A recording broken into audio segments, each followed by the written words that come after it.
Protected Speech with Ravi Kapur and Jonathan Choe. Along with Jonathan Choe, I'm Ravi Kapur for another edition of Protected Speech. We're going to get into the big story of this week that affected Silicon Valley, but obviously a lot of small business folks as well, and that was the bailout of Silicon Valley Bank. A lot of folks don't want to classify it as a bailout, but the reality is there were a lot of folks that put deposits at that bank that were in excess of $250,000, which is the FDIC limit. And so it disproportionately helped a lot of folks that are running very large businesses and a ton of venture capitalists. Jonathan, I know for a lot of folks in the weeds here, maybe they weren't paying attention, but it certainly would have had a ripple effect on banks throughout the nation. Yeah, I mean, this was a good old-fashioned bank run, right? And the money started flowing out, and rich folks, at the end of the day, that's the headline here. In my opinion, rich folks are getting bailed out once again. And for folks who haven't been following what's going on, the Biden administration said that, at the very least, the folks who, deposited money in there and trusted the bank to hold it, they're going to be made whole. However, investors in the actual bank, well, I think that's we'll have to wait to see what happens there, but they're likely not going to be getting, all of their returns. But bottom line, I think, again, people watching right now what's happening with the economy, you have situations like East Palestine, right, with that whole train derailment. Where's the government bailout there? And that's what people are asking right now. Why does this Silicon Valley Bank, again, full of folks with lots of money, get this help and support? Where's that same support for East Palestine? Well, I think this is where I'm fascinated by the dichotomy of what took place, because Silicon Valley Bank is a really niche bank. For those of us that live and work here, as I do, you interface with these people, but you basically, by and large, have to be a venture capital based company where you're getting capital from a large institution. These institutions have all these companies under that umbrella. They get lines of credit, they get incredible treatment, VIP meals. I've interfaced with some of their executives. They throw incredible events. So it's part of this very elite circle for the last 4 decades. And pretty much anyone who's anyone has huge amount of funds. And that's what was interesting about this, is that this was largely a bank run fueled by Twitter. I don't know if you pick up on that, Jonathan, that all these people were worried to death about the solvency of SVB. They told their companies, take your money out. And then meanwhile, they're crying because they don't want, for the folks that weren't able to get the money out in time before the FDIC and before the feds took over, they were crying that this is going to affect the economy and have a great ripple effect. And so that's what was interesting about this. It seemed like the first Twitter-fueled bank run. Yeah, again, the power of social media, and I think a lot of times mainstream media right now losing tremendous credibility. Folks know that the mainstream media, at the end of the day, they're not going to report things right away, so they turn to social media. And if I have my money in SVB, I'm taking my money out too if I'm seeing first signs of that all cracking on social media as well. Right. And so SVB was the first bank to go down, but there was another bank in New York called Signature Bank, and they are largely known as a cryptocurrency bank. And so Coinbase, one of the big cryptocurrency players, they announced they had hundreds of millions of dollars stashed at that bank, which is also now repossessed by the Fed. So Signature continues to exist, and SVB continues to exist, and now they're backstopped by the federal government. Will these lines of credit and will that whole infrastructure continue? That remains to be seen. But I wanted to point to a couple things, because beyond just the headlines of, a bank run and all this, there were some power players that really got involved. Now, whether they had undue influence, it's still hard to gauge, but one of the guys that had a big say is this guy named Ron Conway, very big venture capitalist, actually a very nice fellow. I met him years ago at an event. He has invested in all these name brand SaaS companies that you've heard of, software as a service companies, almost all of them. He is the penultimate angel. And so he had a corporate event, his own corporation had an event, and who did he have there speaking, Jonathan?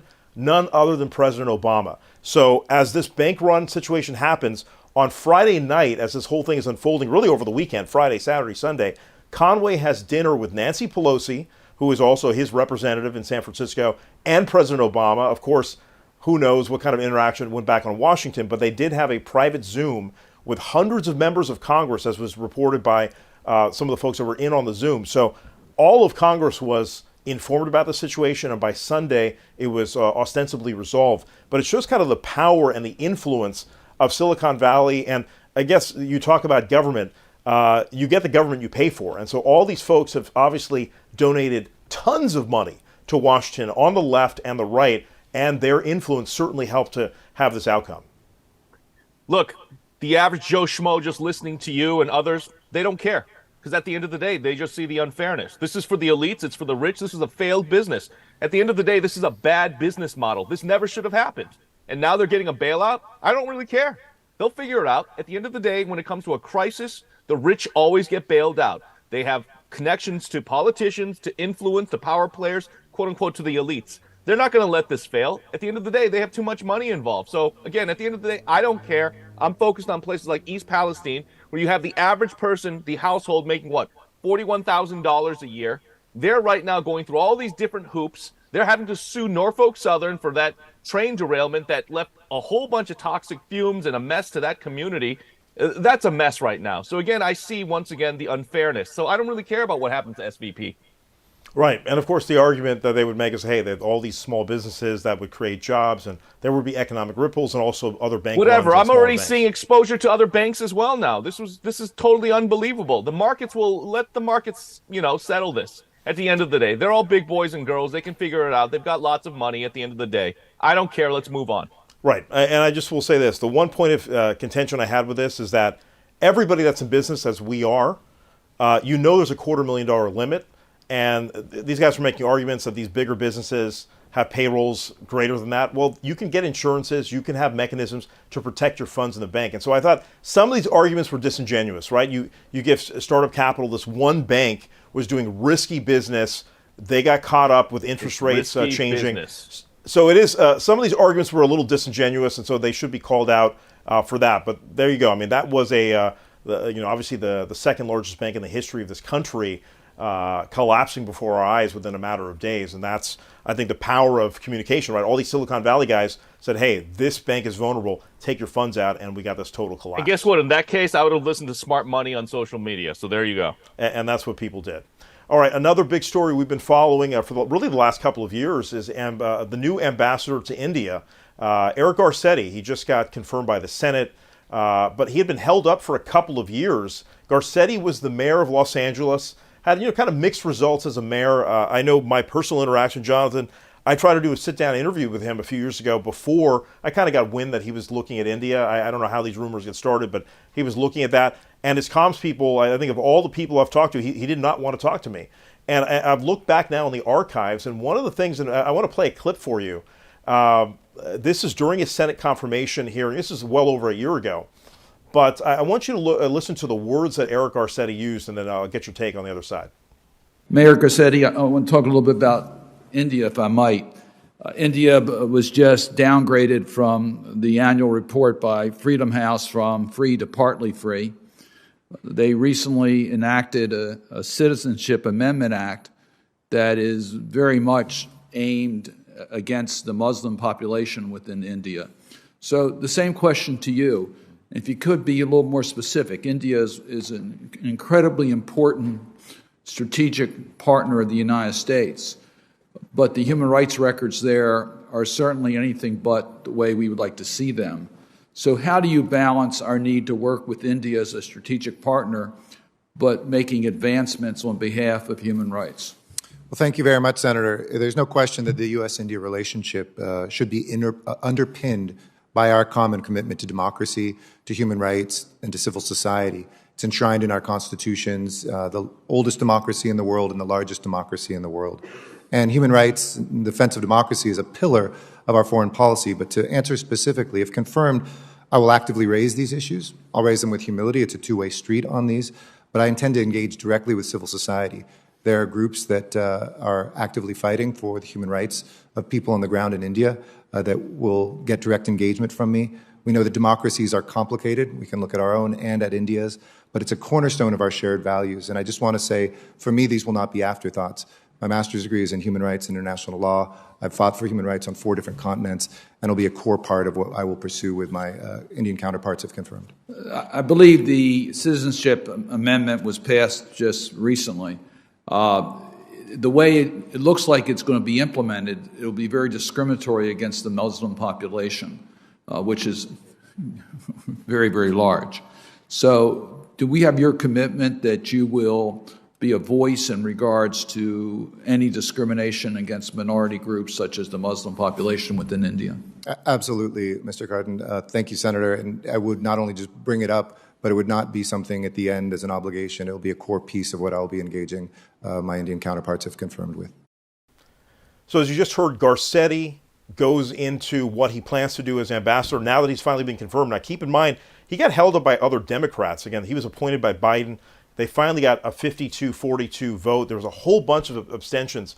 What was interesting is even people like Dianne Feinstein and Cory Booker did not want to vote on this ambassadorship because, they in New Jersey and California, huge Indian populations and a really mixed reaction to Garcetti. I don't know how much you know about Garcetti. I don't think this really had anything to do with India in terms of the Dems. I think, it had to do with the headwinds he was facing. Again, the allegations that one of his top senior aides was accused of, some type of harassment and bullying, but that Garcetti didn't do anything about it. Of course, Garcetti denied that, but I think that's what types of headwinds he was facing when it came to the confirmation. As for all of this going on in India, yeah, look, I think Garcetti, like any politician, speaking out of the both sides of his mouth, he wants to get nominated. He knew his career as LA mayor was over, so he's just going to say whatever he's going to say to appease whoever's asking him the questions at that time. So we're going to have to wait and see what he actually does now that he's been confirmed.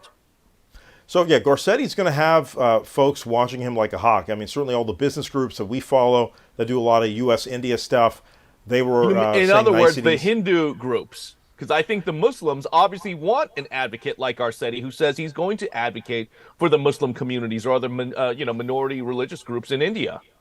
I mean, this is the lingo that's used, and I think that's where there are a lot of folks that are concerned about, and we're actually rooting against him. Tell me who's concerned. What's the concern? What's wrong with Garcetti saying that? I don't think there's anything wrong with Garcetti, but you got to understand. India, I want someone who's going to represent everyone, not just the Hindus. Right. No, that's true. At the same time, when you use it's kind of coded language, the term human rights, when it relates to India, especially when we look at the human rights in America, right? We have a lot of communities that feel disadvantaged, whether you think they are or not, and the fact that human rights is always used in the context of India, even though India has been holistically a very inclusive country. India has Jews, it has Sikhs, it has Muslims. What's the implication? What are you trying to say? Well, the implication is, again, this goes down to Prime Minister Modi. This is what these debates are all about. The people that lost office can't get through now to the Modi supporters. Modi has a stranglehold on that electorate. Okay, he's a democratically elected. Modi's been accused of being an Indian and Hindu nationalist and discriminating against Muslims and other religious minority groups. That's the point. Is that right? Well, that's the accusation Get to the constantly. Point. That's the right. point I'm talking about. Okay, so that's set, and Garcetti is now trying to deal with that criticism. Did he do it successfully? I don't know. You can't appease everyone in these situations, and that's the problem. That's true. And that's also why, in addition to these allegations, I mean, it was really kind of a Democratic standoff. The Democrats actually had enough to get him elected a while ago, get him this appointment, but it took 2 years. They were trying to make a point. Where's the evidence that the Democrats try to hold this up, or that's actually a good question. That's a good question, Jonathan. I actually heard this from someone at the State Department that I met with, someone who's not affiliated with the State Department, but I went to a State Department event. Why didn't any of these other lawmakers who were questioning Garcetti's appointment or confirmation, come up with that? Why didn't they just simply say that? Again, this is all politics, man. Garcetti was not necessarily at the top of everybody's list, and some of these senators were just trying to hold it against him. And again, there were Republicans too. Also, I should point out, in the 52-42 vote, you had a bunch of Republicans cross the aisle. So in this case, we had a bunch of Democrats that did not confirm Garcetti. That's the point. Yeah. Well, I don't think it had Republicans crossed the aisle. Unless there's evidence, that's fine. I don't think it had anything to do with the human rights violations allegedly by the Modi administration. It's just the tone. I think the tone offended a bunch of people. And if you look at the Republicans that crossed the aisle, the senator from Indiana and India have a budding relationship. If it really offended so many people, where are the Indian groups? Where are the Hindu groups right now? Why aren't they speaking up forcefully against this? Well, I haven't seen any of that yet. Through back channels, John. Exactly. That's my point. That's their problem. They always go through back channels. If the Hindu groups like HAF want to, get some noise and attention, they would have put that out there, but they haven't yet, have they? No, I mean there was. But listen, he got held up for 2 years. That's a pretty India. The U.S.-India relationship is a big deal. I think if this was a big deal, HAF would have put something out, a press release saying they're not HAF does pleased not with this. speak for all Indian Americans. They're also looking at business and economic reasons. But I think Garcetti's political career, just to point out before we move on, Garcetti was looking at maybe trying to be California governor. He was one of those guys like your guy Dow Constantine in Washington. He's one of those guys that had an eye on a higher office, and he kind of got derailed in Los Angeles. So this is why he went the appointment route. Exactly. So most of these folks, you get one of these ambassadorships, towards the end of your political career usually. So anyway, we'll watch what he does, but he got through after a gauntlet over a couple of years. Moving forward now to Seattle, and Jonathan covered a story. He's been obviously following this homeless crisis going out there for more than a year now. Jonathan, this park in downtown reopened after being really run down with encampments. Reopened. It looked like a beautiful reopening, but it looks like they had some activists protesting this reopening as well. Yeah, and I think most folks, again, watching this, who may not have context, especially in the Pacific Northwest and West Coast, it is just absolutely wild. It's the far left activists, these violent Antifa members who have just, for the past 2 years, run, havoc and just rampage through the city streets to push their, usually communist or Marxist agenda. And you have remnants of that still here in Seattle. But what I saw at this park reopening, again, that was closed for more than a year because a homeless encampment took it over. It's been restored. It was a beautiful grand opening. These activists came in with a group called Stop the Sweep Seattle. They're against homeless encampment removal policies currently being implemented by the city of Seattle. The city of Seattle, for the record, always offers shelter and services. But what I'm finding on the front lines is that you have a lot of homeless folks saying it's not adequate, it's not enough, or they prefer to stay on the streets for various reasons. They just want the freedom. They want to live nomadically. They want to do the drugs. So anyway, this group comes in, tries to hijack the event. They delay it for 30 minutes, but here's the difference, and here's my point in closing. I saw really for the first time neighbors saying enough is enough. They're so sick of this urban decay, the failed social policies being implemented, and they want something new. And I know this isn't just Seattle. This also applies to San Francisco. And that's what I was going to ask you about. When's the last time you were at a homeless encampment, buddy?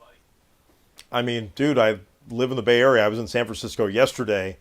You drive right by them, man. I mean, so are the activists most people as rabid in San Francisco as they are in Seattle? I mean, I just haven't seen it. I know they're out there. I mean, my friend Kevin Dahlgren recently went on Fox and Friends this past week and even said that there are activists in San Francisco as well, and Portland and Los Angeles who will put up tents just to prove a point, to attract more homeless into a neighborhood, to show that capitalism is failing, to show that tents destabilize. I mean, they want to destabilize these communities just to prove their point. Are you seeing that in the Bay Area? I mean, that's an interesting point that he brings up. I can't say that I know specifically this is the agenda, but, we do have a very progressive board of supervisors. It's far more to the left than I recall, 20 years ago. I mean, I interned at San Francisco City Hall 25 years ago. It was much more centrist, but, the world has shifted, right? I mean, these cities on the West Coast have definitely gotten more left-leaning. I'll never forget Nancy Pelosi saying that she's a progressive. There's no way that Nancy Pelosi would be considered a progressive by people like, Pramila Jayapal even, or and Shama Sawant. Right. They're not progressive enough. They're not left enough. Exactly. So I think things have changed politically, right? And you see this where if you're a centrist or you might be left-leaning, you are, certainly the far left is going to say you're not progressive enough. And at what point the far left will call you, Kapur, a fascist. Oh, you'll be a Nazi. That's the language. You'll be a white supremacist. I mean, frankly, that's the language I see on. I mean, listen, if I know you battle that on Twitter. That's the language you see on Twitter, which is why some people want to engage and some people don't. No, that's the language I see being thrown at me, and when I'm being confronted by these far left activists and Antifa members in Seattle who just continue to push their agenda. And what's really sinister about this, again, is that at the end of the day, homeless men and women are being used as pawns. And it's just unbelievable. At the end of the day, the question I always ask is, when's the last time you took a homeless person into your own backyard? Kapur, I did that. I did that when I did, worked with the homeless in Chicago. I mean, I would respect these activists if they actually, lived out and practiced what they preached. I mean, at the end of the day. Yeah, I think the big issue we see in San Francisco specifically is that they've just allowed. We've had a homeless problem in San Francisco my entire life. Okay, and my family had a small business in San Francisco. I would go there from the time I was a kid. You know, wherever you'd park a block away, there's homeless, not necessarily encampments, but homeless people. There's drug use, prostitution, all kinds of stuff you'd see out there on the streets. And I would see this at 8 years old, 10 years old. It was there, all there, and you would just see it and accept it. But now it's gotten to the point where you have huge city blocks. And what's also odd about San Francisco is that we have all these tourists come into downtown, and literally where the tourists stay is where all the encampments are. So it leaves an absolutely horrific impression on what San Francisco is. And they don't want to come back. Right. And it's really because of failed policies. Look, at the end of the day, what's fueling this is housing first. And what housing first is something that was started under the Obama administration. And just for the record, I voted 2 times for President Barack Obama way back in the day. But when it comes to his homeless policy, it's a failure.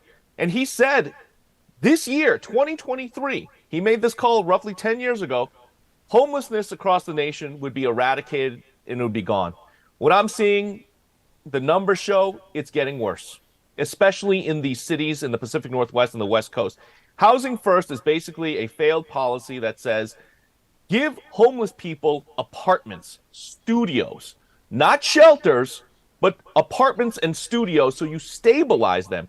Even the drug addicts and folks with severe mental illness, warehouse them, get them out of sight and out of mind. Of course, they're going to say they do it because they want to make sure that these people can recover once they get behind closed doors. But hey, Jonathan, how many of these homeless folks, I don't know if anyone's done a study yet, but how many of these folks are out on the street because of economic reasons, or is it because of drug use or because of mental illness? Or a combination? It's so hard to say. It really depends which study. As we all know, based on your agenda, the messaging you want to, push, you can, basically, pay for any study, and the study can, focus on your, talking points. But the point I was making is that this housing first policy that's currently being used as well under the Biden administration is it doesn't require any treatment for drugs or mental illness. In other words, people are being given apartments for free. And this is the key. You're only going to take the next step when you're ready. Okay? In other words, if you want to do drugs behind closed doors, go ahead. And you have people dying at a record pace now in Seattle of fentanyl overdoses behind closed door. Just this week, the King County Councilman Reagan Dunn just proposed a bill that will require all King County funded apartment complexes, taxpayer dollar funded complexes, to show the numbers and to keep track of how many people die of fentanyl overdoses. It's just out of control. So that's one of the main reasons. And due to my, because of my reporting, I've really exposed a lot of this stuff. And as I've reported numerous times, you have quite a few people on the streets right now who are chronically homeless, and they all say this is what they want. They just want to be left alone. It's stunning. And yet we're using these failed policies like a one-size-fits-all. Why would we use the same one-size-fits-all policy when, like you said, homelessness is a wide spectrum? You've got everyone from the single mom who had the rent raised, where housing first might work, where she just needs a hand because she's motivated to get off the streets, versus somebody who's been on the streets for 20 years who's like, I'm done. I'm detached from society. Leave me alone. And we're using the same policy to address this wide spectrum. It's just not common sense. So this park reopening, Jonathan, are they going to enforce laws? Are there trespassing laws? Are there vandalism laws? Loitering laws? Yeah, there are no camping, illegal camping bills on the books. But like you said, that's the key. Will they enforce? And they were tested right away. The very next day after the opening on Sunday, the grand reopening was a 2-day affair. The very next day, actually that evening, a tent popped up. But on Monday morning, the tent disappeared. It's unclear if the city moved in and cleared it or if this homeless camper decided to move, on their own. But again, I think at least now in Seattle, the direction everything's going is if it's a, well-known area like a downtown Seattle or a well-known park that's had this much scrutiny, city leaders know all eyes are on Ballard Commons Park. So if anything happens, at least for the sake of the folks around Ballard Commons, I think they're going to sweep in and remove camps. But the question now is, how long will that last? how long will they be able to sustain and keep up with enforcement? So again, yet to be seen. Yeah, and this is the big issue we have, is that I think there's a lot of folks that are compassionate towards the plight of all these folks, and that's why you have this conflict. But at some point, like, whatever solutions are out there so far, it does not seem to be effective, at least in Seattle. And I know you've mentioned And other San cities. Francisco, and Los Angeles, and Portland. Is that really compassion to leave someone in a tent encampment and say, oh, we're not going to move them until we build apartments? That's a pipe dream. Makes no sense. Yeah. Welcome to the West Coast. Yeah, no, it's a huge issue, and again, we also have NIMBYism as well, where there's a whole effort to build stuff around the state, and folks in elite communities don't want to see more development. They don't want their home prices to drop.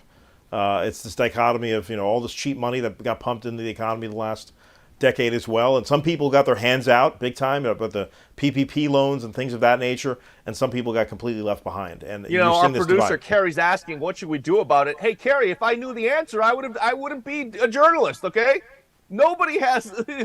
I don't know what the right answer is, but I do know where we can start. We can start with housing earned. Okay, let's basically break down, find out who really wants to get off the streets. The folks who don't, well, guess what? We're gonna have to start enforcing the law. All right, this is another debate. We'll continue as Jonathan keeps running on the speed here. Let's move on now to the Oscars. The Oscars, we don't really cover a lot of entertainment on this show. Frankly, it's just not my bag. I don't really spend a lot of time doing it. I've interviewed different celebrities. Actually, I think, Jonathan, you and I have both actually interviewed our fair share of celebrities. I'll tell you the most infamous one I interviewed. I interviewed Kevin Spacey. Years ago on the red carpet. His reputation got thrown in the mud very shortly thereafter. But the Oscars... I hope he was appropriate with you. Yeah, I mean, he was there for like an Indian Oscars award show in Tampa Bay. Went out there years ago. So the Oscars, we had some Asian representation. Michelle Yeoh ended up winning an Oscar. We have a more diverse judge base now. They've made some real efforts, after people getting, again, Twitter being another mechanism to say Oscars so white, hashtag Oscars so white. We had a couple of Indian award winners. We had a documentary film that won an Academy Award, and of course we had the Natu Natu song, which has become kind of a global, almost like the Gangnam Style type of song for the Indian community as it was for the Korean community. And don't forget Ki Hui Kwan, man, short round from Indiana Jones and the Temple of Doom, and Encino Man winning for Best Supporting Actor, first Asian American male ever to win in that category. And he was a guy whose career was basically derailed for decades, right? Yeah, and he played the typical Asian stereotypical, roles of the nerd. I mean, that's what he played. He played literally a computer nerd in Encino Man, and after that he pretty much hasn't acted. And yet, ironically, Brendan Fraser, who also won for Best Actor, and Kwan, they were both in Encino Man, and they win Best Actor and Best Supporting Actor. I think that's incredible.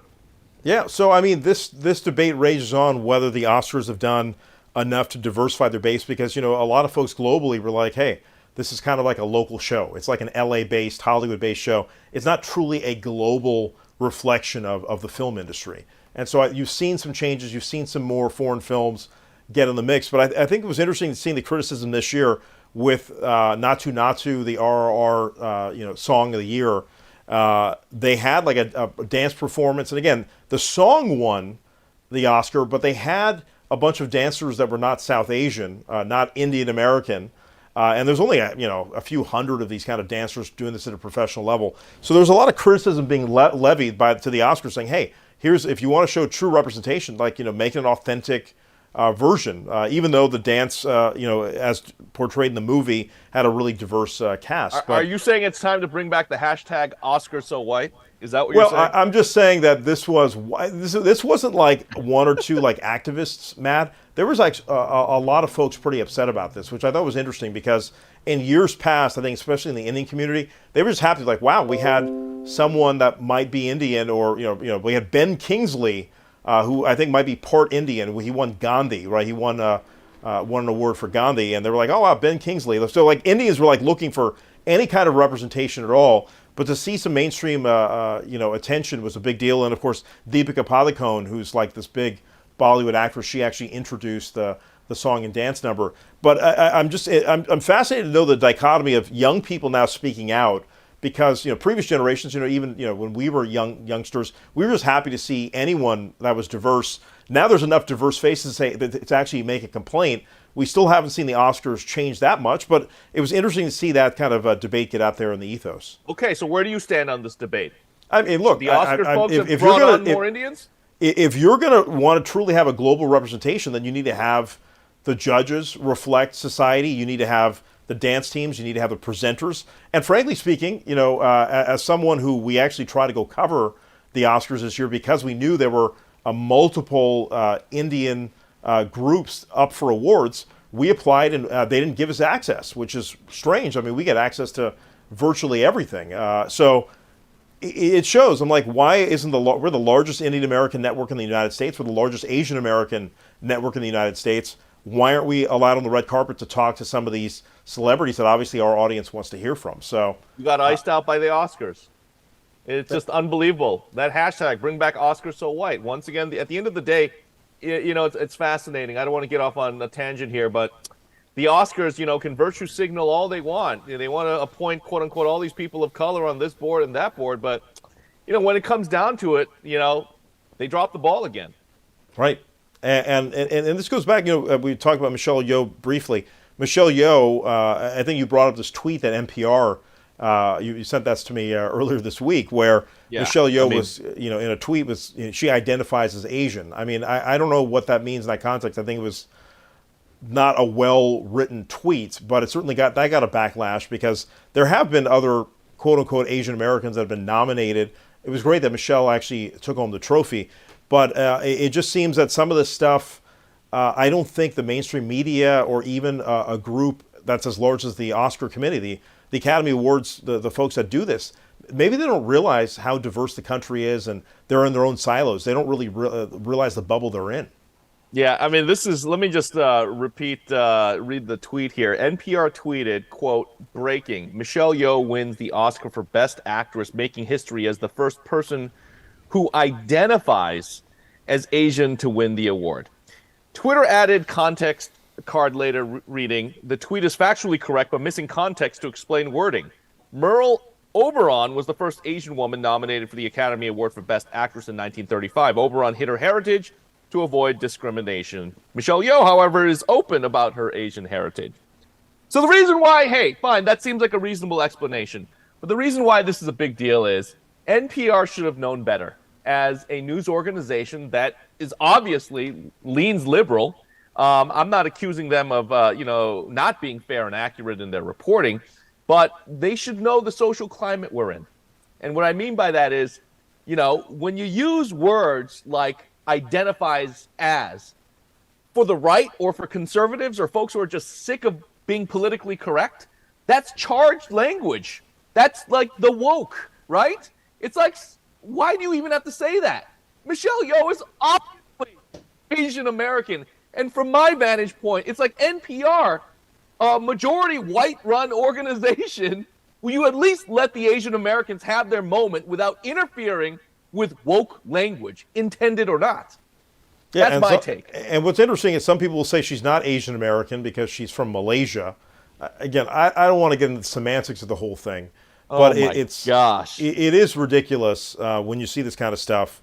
And it's, and this goes back to like talking about discrimination, where again Michelle Yeoh wins, and Merle Oberon, who I guess was part Indian or Sri Lankan, depending on how you want to connote her, she had hid her identity. This is very commonplace. I mean, there was a story I got introduced to a few years ago. A guy I used to work with at ABC. He did a documentary about a guy named Korla Pundit, who was an African American guy from, I believe, St. Louis, and then he portrayed himself as Indian and became like a celebrity in the 50s, wearing like a little turban.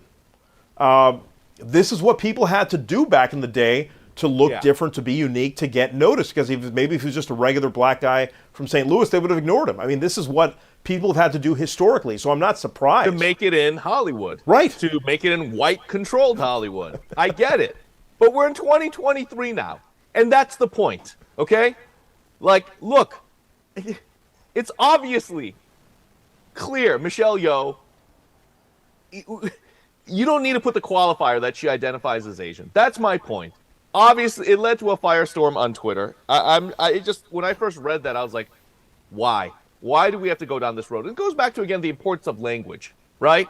Especially when you're in the news media and the language that you use to portray or tell a story.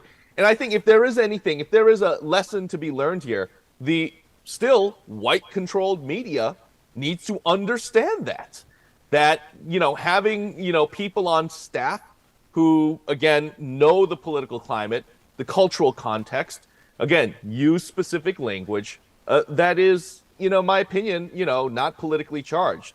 I'm not saying that, I don't know who this person is who tweeted this. I don't know at the end of the day if it was a male or female. I don't know what's inside a man or a woman's heart and mind. So I'm not saying it was malicious, okay? But the point is, it caused a controversy. It was completely unnecessary, in my opinion, and it took away from the moment. And I'm curious, actually, I want to get your take on identifies as, because where you're standing from, right? And I know you talk to a lot of folks on the left and the right. I mean, you're dealing with progressives and you're dealing with conservatives. And I'm curious to know where that is in the debate, because I think that's something we haven't really discussed at length on the show. But the identifies it's still as there, and it's primarily rooted from the whole trans LGBTQ sexual identity debate, not necessarily even race, but everything's now been blurred, right? The line's been blurred. So, literally there are stories out there. We've talked about this of white guys who are getting plastic surgery now to look like Korean K-pop stars, okay? And, you're seeing white women trying to portray themselves as black women, and they're running diversity programs, okay? So I get it. There's been a lot of confusion out there, but I think, at this point, we don't need to go down this road, in my opinion. Let's just keep it simple, okay? This qualifying language, in my opinion, is just out of control. I don't know what your thoughts are. I bring this up only because, we really didn't plan to debate this particular topic, but, San Francisco, my hometown, just put together a reparations bill, which is not going to actually lead any funding, but they ostensibly are going to give $5 million to people that identify as black. And they said you have to identify, at least through some public records, for like 10 years. And so that leads to a whole host of questions, right? Like, okay, maybe if someone had the foresight to identify as black for 10 years, they could qualify on their birth certificate? Yeah, it just leads to all kinds of semantics and debates. And, it's like, it's $5 million, plus it's like about $97,000 per adult person for like 250 years. Plus they get a home in San Francisco for $1 for your family. Who was behind this at the end of the day? That's what I want to know. Listen, there's a huge reparations committee. We're talking like a dozen plus people, respected people. Reverend Dr. Amos Brown, who I saw speak in person just yesterday in San Francisco. These are actually, he's an iconic figure in San Francisco. So reputable people are behind this. And I'm not saying that reparations shouldn't be considered. I'm just curious about the language, especially the identifies as, especially now, because that's kind of fairly new vernacular.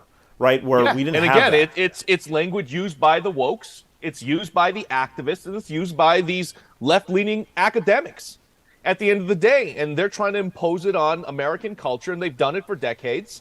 And they're now finally being called out, especially through the power of social media. And I think there's an enormous pushback to this. It's just one of those situations where I think I'm always trying to think from the average person, average American, regardless of race, ethnicity, but the average American's lens and viewpoint. And the people I talk to on the ground, even in Seattle, are saying this is ridiculous. This is stuff I don't identify with. Speaking of identifying with, they don't relate at all to this. And it's happening so quickly that people are just trying to catch up to, their latest television programs, let alone the language being used. And the reason why is people hate it now, because if you don't use it properly in certain contexts, people are afraid of now being canceled.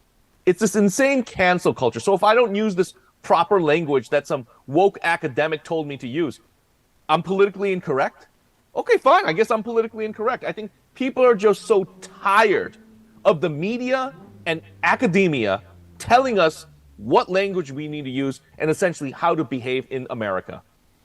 Yeah, I mean, people do get corrected quite a bit, and I'm fascinated to know where this is going because, you know, I've talked to people that are like Indian American leaders who identify as Indian American. Some people say they're South Asian. Some people say I'm just American. I don't even identify as Indian, right? Like they're flatly of Indian lineage, but no, I'm American. And I mean, anybody The can, I guess. question we need to be asking is, where is this coming from? Who is pushing this language? Where's the source? At the end of the day, it's gonna be majority white folks. It's virtue signaling, dude. If there's anything, I'm not all about this whole white supremacy stuff. And by the way, for the record, I am for reparations as well to a certain degree. Again, reasonable reparations. I don't know what that means. I'm not the expert. I'm not on this committee and board. There have been other groups throughout history that have received reparations. Japanese Americans who have been interned received reparations. I think black Americans absolutely should receive reparations to a certain degree. But this $5 million per person, I mean, this is just ridiculous. It's lunacy. I think how the do you challenge fulfill is, that practically? Yeah, I mean, San Francisco is what I find strange is, and I understand you want to go through the process, but San Francisco is not going to pay this out. Exactly. You know, it's like, It's if never you're going to gonna go happen. through it, then go through it. Don't just have this debate and get people riled up and Thank have you. all this emotional Thank you. outburst and not actually follow through. That's right, because at the end of the day, it hurts black people who will then never see a penny because of this entire debate that's created over this ridiculous number.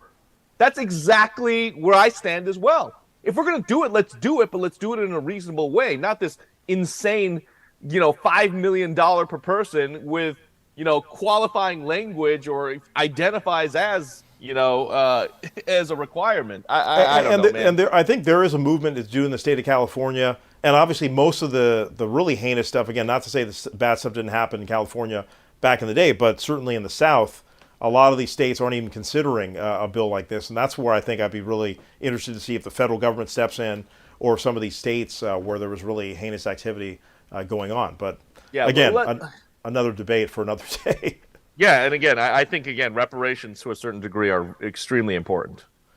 All right, let's get into another Asian American hate crime that we are getting a chance to profile thanks to the California Public Library, who is supporting this message because another ridiculous incident took place, this one in Houston, where a mom of three, 44 years old, was body slammed to the ground by a young man. And the worst part is, it's one thing to get attacked. It's another thing that she has been now left paralyzed. And her husband passed away a few years ago, so she's a single mom of three that's now left in a position where she's paralyzed because of this reprehensible crime. Jonathan, when we started doing these segments, I'm appreciative that we get a chance to highlight this thing week after week, but it seems like the violence is just unending. Like this is not the first clip of the week. Like, we see scores of these things and we make a choice. Okay, this one was maybe the most reprehensible of all the other incidents that took place this week. And I don't know when this is going to end, but I mean, I'd like to think this pandemic is coming to a close. I'd like to think that we're going to get back to socialization, but it seems like this thing is going on and on and on. Socialization. I mean, look, first of all, let me say for the record, it's hard to say right now if this was an actual hate crime. It was a robbery for sure. Houston PD, basically they're not looking at this as a hate crime. They're looking at this as simply a classic robbery. But again, the suspect, and I hate to say this over and over again, but is unfortunately once again a black male, apparently a very young black male, perpetrator. And the optics look horrible here. I mean, over a little more than $4,000, you body slam a woman, she's left paralyzed in a wheelchair? I mean, this is ridiculous. And, it was it's just, there's so many insane things. Look, I think most reasonable folks, especially in the black community, they're speaking out and they're going to condemn this. I mean, this is unbelievable, but it almost goes back to, why are Asian Americans continuing to be targeted, whether it's for a hate crime or in instances like this? And I think there are a lot of reasons out there, and I've reported on this, and many have as well. Asian Americans are seen as quiet, weak, and if something happens to them, they're likely not going to report it. Okay? They don't want to bring attention. Number two, Asian Americans, especially Asian women, are known to carry large amounts of cash because they don't trust the banking system, right? So in this case, ironically, a woman was taking money out of the ATM, according to police, and it appears to be targeted because this perpetrator was watching her. But man, it's just unbelievable that this just keeps on happening. And I want to know why there isn't more national coverage, right? Now, in fairness, Houston local media covered this. That's why we're talking about it. Other, Asian news-focused outlets like NextShark covered this. We're talking about it now. There's an entire segment, but this still happens. And then afterwards, my concern is that's it. It's a story, goes through the news cycle, and that's it. When we need to be talking about the dynamics here. Right. And again, there are panel discussions. I was in one yesterday in San Francisco where they were talking about hate crimes, really kind of broadly. It wasn't specific to Asian Americans, even though Asian Americans took part in this discussion that I saw. But again, we have not hit a threshold where we're seeing a huge reduction in these kind of crimes. And so I'm starting to get actually extremely concerned. I was hoping that this was just a cyclical situation where a combination of the pandemic and folks being, locked up at home or, being away from their families, friends. Like, we had a real challenging couple of years globally. And so, and people could blame Trump as the as the boogeyman and so on and so forth when he was in office, but he's not here anymore. As we had, Stop AAPI Hate using Trump as a reason for a rise in Asian hate, but that's not here anymore. Yeah. So again, we just wanted to highlight another sinister situation, and we hope this lady heals. I don't even know what to say, but it's a terrible situation that we wanted to point out once again, and we're going to keep on this and find out if there's going to be additional measures to figure out a solution on this. Jonathan, any final words before we wrap this up? Yeah, no, I think what we need to be doing more of, as well as I'm watching just the mainstream media fail in this coverage and also the national landscape when it comes to the actual conversations and also public policy impacting the schools, funding.